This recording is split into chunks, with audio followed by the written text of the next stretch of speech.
and we'll start with amber.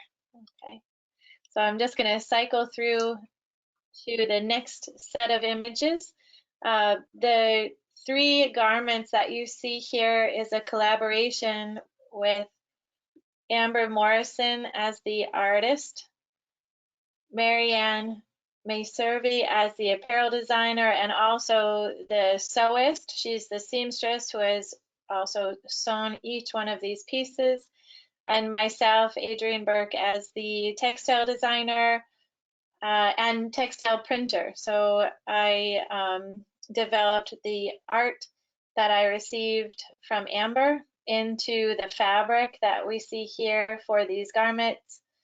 And then Marianne took these different fabrics and designed these garments with them. We worked in a collaborative way. So we discussed first starting with the artwork we were going to work with, Amber's collection of Lotus Eater design artwork. And then I talked about thoughts about what kind of fabrics we would use. So we have a silk chiffon, a sheer silk, and then also a silk charmeuse, 2 different weights, some of a lighter weight charmeuse, and then a little bit of a heavier weight silk charmeuse. And then we have the cotton sateen, which is the gown. So I'll let Marianne speak more to using the fabrics and decisions that she made for the garment designs. And I'll introduce Amber Morrison now to talk about the original artwork that was created and have her start her presentation. Okay, so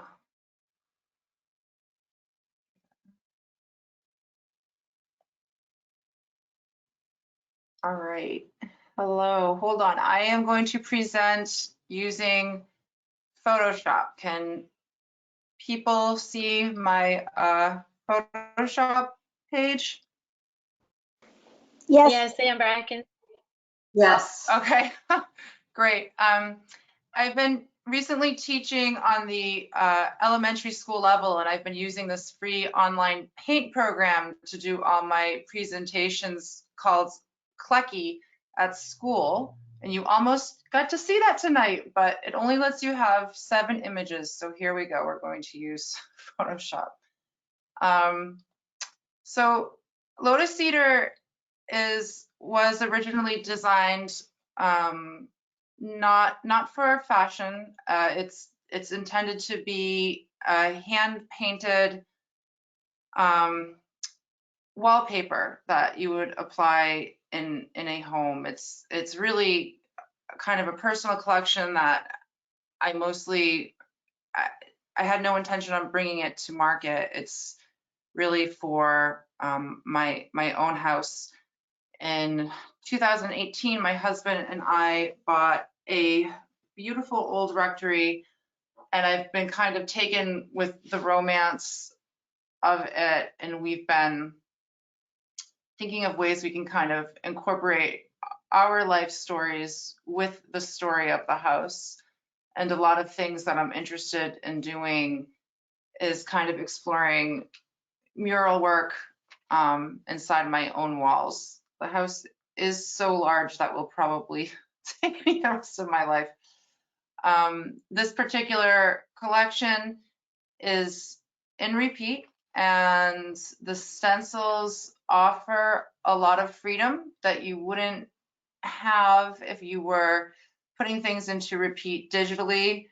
And Adrian can certainly talk to the fact that these repeats are not perfect because they're hand applied. Like, there's a lot of wiggle room as an artist to, you know, be touching up various little things in the repeat.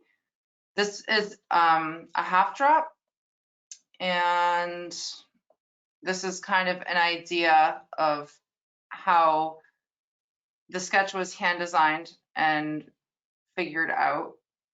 And what my normal process is that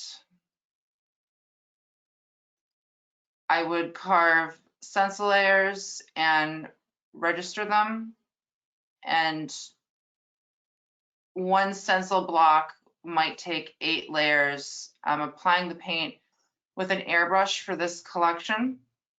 So this is actually, this stencil layer isn't finished in this photo, but I'll just kind of go through the various stencil layers that were carved for this one image. That one I believe had about 8, but some of the other images in the collection would only have like 4 or 5. This is a toss repeat. My interest in the story of the lotus eaters and Greek mythology kind of occurred. I had a student who was telling me about the lotus eaters. I hadn't actually heard that story. And as she told it, it really resonated with me because it just reminded me of my own childhood experience. My family in my very young life, up to the age of 4, we lived by this lotus pond in an old mill town. And I thought the pond was the most magical, beautiful fairy tale land. It was filled with pond lilies. Cranston Printworks used to empty their water into the pond. So it was actually filled with this like weird chemical release from the water. But that smell to me, I thought that's just how water smelled, and I thought it was wonderful. And we moved away from that pond when I was 4, and that is a dividing line in my childhood memory. I always look back at those days living by that pond as like the best years of my childhood. And I always say this to my parents, they're like, how can you even remember it? But I remember so much about it, and I was very sad to leave that place. And you know, as you grow up and your childhood becomes more and more dear in a lot of ways, I always sort of found the idea of lotus flowers, like a pond lily, to be just, I would just associate that with like that time that you can never have back, that lost time of childhood. So when I heard this Greek story about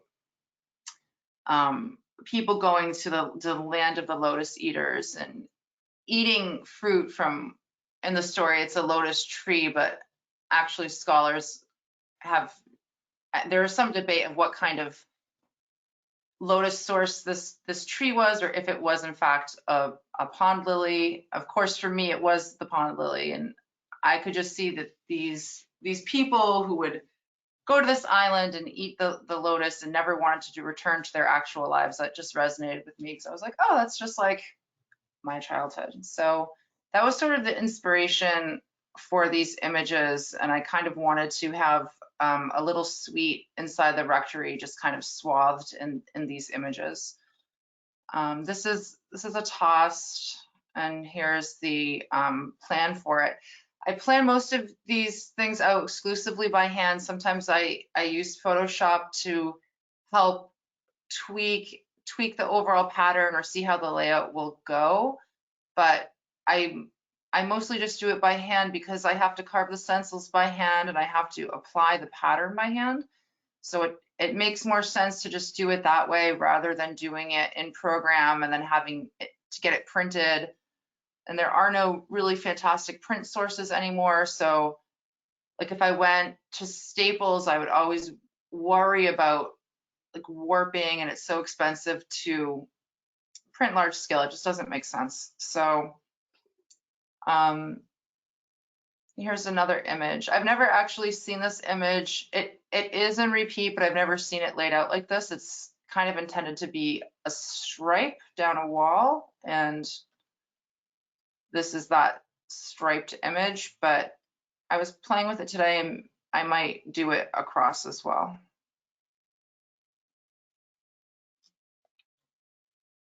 And each of these images, this one's relatively simple. This would be really quick for me to apply when I apply simple images like this.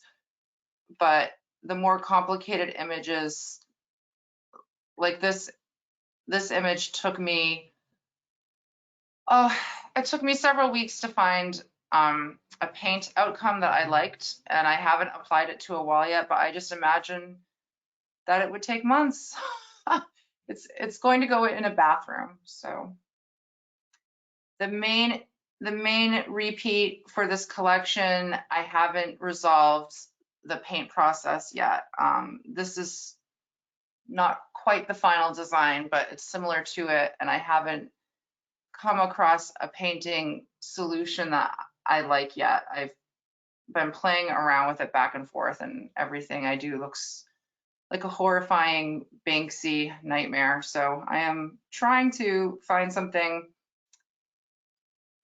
a little more pleasing, and I hope after the school year is over on June 16th, I will have time to revisit it for a good solid week and come up with something that I like. But I think that is the end of my talk. So if there are any questions, I am ready for them. Amber, thank you so much for describing your process. And it's a complicated process, so it might be hard in certain cases for some people to understand how the stencils work, and the different layers of stencils that you were sharing with us basically represent the application of each different color. Is that right? So you might lay out stencils and then spray down a certain color, lay out the next ones. Is that what you were sharing with us? Yep, it's just it's exactly like that, and it's all airbrushed. I wish that you could just, apply every stencil and airbrush it and have a beautiful result, but it's a lot of back and forth. So, you'll hand paint glaze, you'll airbrush glaze, you will airbrush without any of the stencils. It's a complicated process to get the right look. Stencils want airbrushing and spray paints in general, they want to look very graphic. They want to look like Banksy, So that is not the look I'm going for at all. I'm going for a very dreamlike look. So that takes forever. It takes a very long time. It's absolutely incredible. And the fact that you're doing it, creating the artwork in repeat, registering every single element, and then to add on to that, the complication of setting it up as a repeating half drop unit is, even more complex. And I'm so impressed with what you're able to accomplish, having had a chance to work with your original designs, the original artwork, and then try to turn it into repeat myself, which I would be using the computer to do. It just helped me really become even more impressed and just amazed with how beautiful the artwork is, and all the mastery that you're actually accomplishing in what you are creating. So that's not necessarily a question, more of a compliment, but I'm going to open it up to questions from other folks. Does anybody else have a question? Actually, this is Lynn. Amber, your work is just beautiful. It's breathtaking, and it's so dreamy in so many different ways. It feels like there's all these different, I don't know, references and cultures that I see in it, but it's so unique at the same time. But I have a question for you. Are you familiar with the wedding cake house in Providence that's being restored? I am. I haven't been there personally. I have looked online at some of the stuff that's going on, and it's an amazing project. And I know that there are some like really interesting tiles being made that are kind of, and I've seen like their tile work and a lot of their repeats, and I think there is a lot of like airbrushing stencil stuff going on. Yeah, a lot of wallpaper too. And Right. I know the women that are doing it. They're amazing. They're from the Dirt Palace. I don't know if you're Yeah. familiar with the Dirt Palace. Yeah, but I don't know. I think your work would be amazing in in the building. It would be so great. But I don't know. I encourage you to reach out. Yeah, I've been following what they're doing. It's great work. I feel like I'm so buried in my own project that Yeah. and teaching's been like this thing. I've been going back and forth to it for about 4 years now, and it always takes away so much of my own studio time, and that's the ongoing struggle. So I have no time. I can't even think straight. But, like I said, June 16th, I just cannot wait to just catch up, finish this collection, and move on to other mural projects. So Yeah. Oh, it's beautiful. Thank you for sharing it. no, thank you. Amber and I'm trying to book Amber if I can for the end of June, or maybe it has to be like second week in July so she can recover. But Amber and I are going to test if we could possibly airbrush with some fabric ink that I have. And we look forward to, Amber, possibly a workshop from you sometime, you know, like a live demo, maybe if you feel up for it, showing the techniques that you're using. And it's just beautiful to see what you are creating. And I know how busy you are, the commute that you do for teaching. And I also know what this year has been like for you, working on the front line.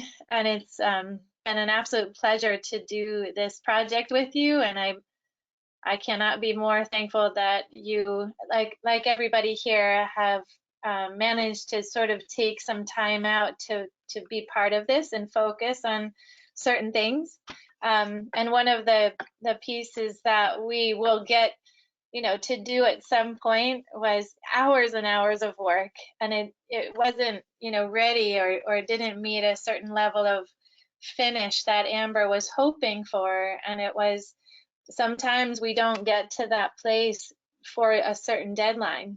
Sometimes our deadline determines the finish of a design, and that's sort of, you know, where it stops and it gets sent out for production. But in this case, it's just been fantastic to work with your artwork. And I just wanted to thank you for, you know, really trying to balance out life with our artistry and the intentions of continuing to be creative. Meanwhile, it's necessary to make a living, and you know, you're balancing out so many different aspects of your life. And thank you for working on that with us. Well, thank you for putting those things into repeat, because I felt bad for you that whole week. I was like, oh, I'm so glad it's her, not me. I actually had like what was it? I had a 12-hour boring class I had to attend. So I was sneaking, like doing these repeats on the side of that class. Fortunately, we were attending the class virtually, so so it gave me something to focus on while I would have been just terribly bored. At this point, I'm going to move forward to present the next images I have from this collection. And I just heard from Marianne that she was not able to join us tonight. I'll record her presentation separately, and we'll include it into this part of our video recording. But at this point, I'm going to go ahead and go through these next images, which will talk about each of these different garments. So it's a collection of 3 garments, and the first one that we'll talk about tonight is what we call the romper and the duster. So the duster is the outside jacket, as I'm calling it, that is covering the romper, which is the teddy, which might be called a teddy in other terms for lingerie. I'm going to do my part in digesting these designs, and then Marianne at some point will add her commentary. But what Marianne did was work from some inspiration references. She created all of the pattern pieces for the garments and did all of the sewing herself. All of the details are impeccably done and finished. She was able to work with these silk fabrics, and on this design, one of the things I love is this accent neckline and the cuff for the duster jacket. It kind of brings colors that reflect colors that are in the romper. You've been introduced to Amber's surface designs, so you remember the vertical kinds of flower print that she developed. This is a geometric print that we included in this design, this apparel design. What you can see here is that the duster is a sheer duster, and it's done at a certain scale. So the print itself, I decided to do at a larger scale for the duster, this geometric print. And then we also have that same fabric type on the romper right there on the hip. It's kind of hard to see, but it's at a smaller scale print. I don't know if I have a close-up picture of that. The see-through quality of the duster shows that there's this nice cross back component to the back of the romper. You see it has a longer hem, and the sheer quality is framed by the seaming and the match coordination back to the romper on the edging. The next design that we'll talk about is what we're calling the gown, and I have some of a close-up to the artwork. So this is, I don't know, Amber, if you said this, but this artwork is called Swimming with the Women, and I hope here is that's kind of a joke name. If you ever Google swimming with the women, it's actually this very old rhythm and I don't know, blues song. I can't even describe it. Jazzy song from like the 20s. It's hilarious. I would look it up. That's not my We're definitely going to add that to what my husband and I call it. I loved working on this design because the way that Amber described it as she was a 4-year-old young girl, and then talking about the myth and talking about this environment, you know, amongst the lilies and the lotuses. That's how I felt working on this print. And I absolutely was sitting there thinking about swimming under the water with these fish, you know, and for me, what I was doing here is, first of all, trying to put this into repeat so that I could print continuous yards of fabric. I think I printed for this dress probably about 5 yards of fabric so that Marianne would have enough for the long skirt and the top. And then I was trying to coordinate colors. So I wanted to set the fabric up in a certain set of colors so that it would look individual and on its own, but also sit nicely with these 2 other garments that are next to it. And I did a number of different, a few different color swatches to test out options. And we decided that, well, Marianne and I decided that this was the best one that we liked. It's not the colors that we saw in Amber's artwork, but for another colorway, it would be great to recolor this and match more to Amber's artwork. I just knew that the colors in Amber's artwork, the original artwork, were really tough to match and also get to make look attractive and nice. Sometimes they can end up looking, you know, very dull. So in this case, with a short amount of time, I had to make some fast decisions on a limited number of sample testing when I was printing the fabric. So again, this fabric is a cotton sateen, and you can see this, if you see right there in the center, if it's hard to see the design, there's a little face right there in the center, and then to the left middle, there are 2 fish.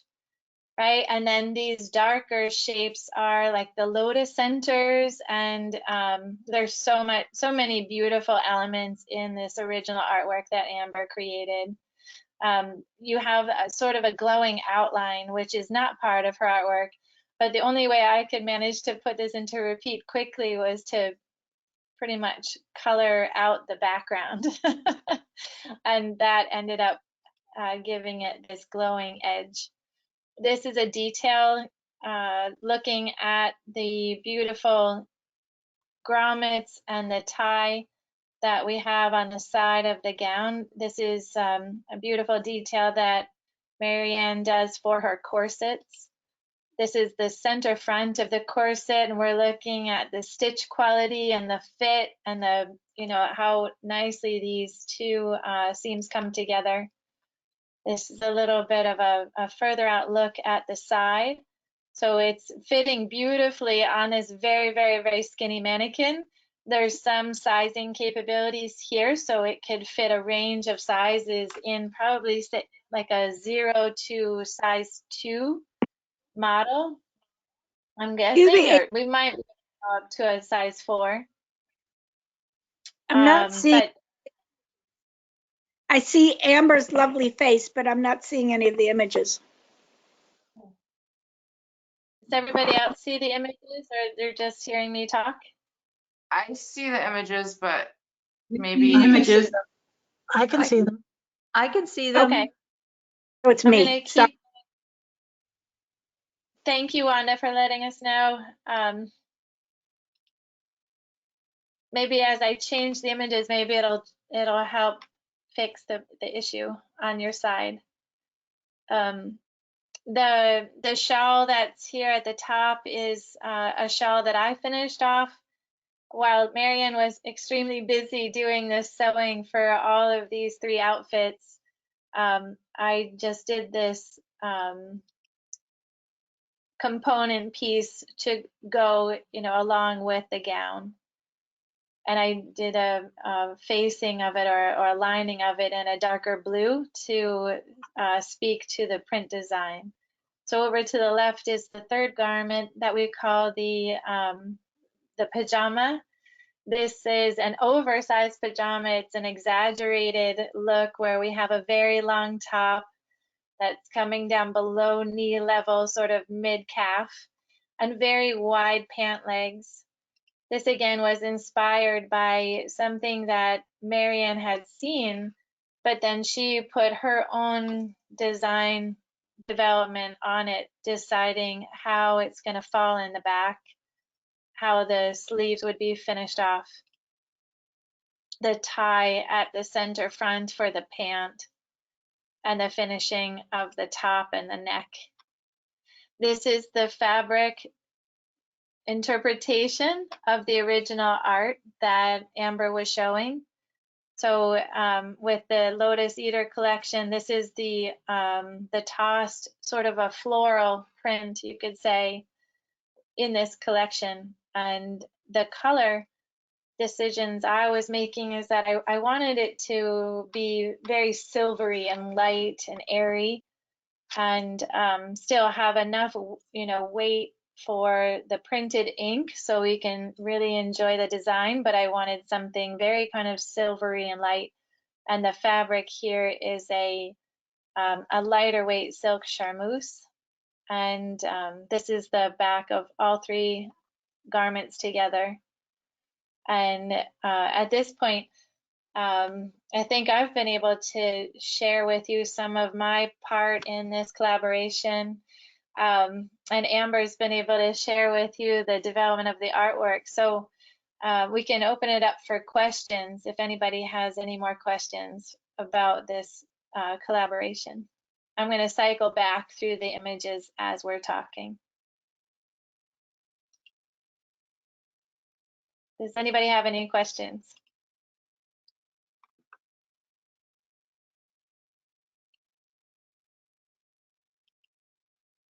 Okay. I don't hear any questions right now. Amber, do you have any questions for me? no. We are we're definitely all having accomplished so much in finishing the designs for this show, along with everything else we've been doing in our lives. And I just wanted to say thank you to everybody for joining us tonight. I'm going to go ahead and stop sharing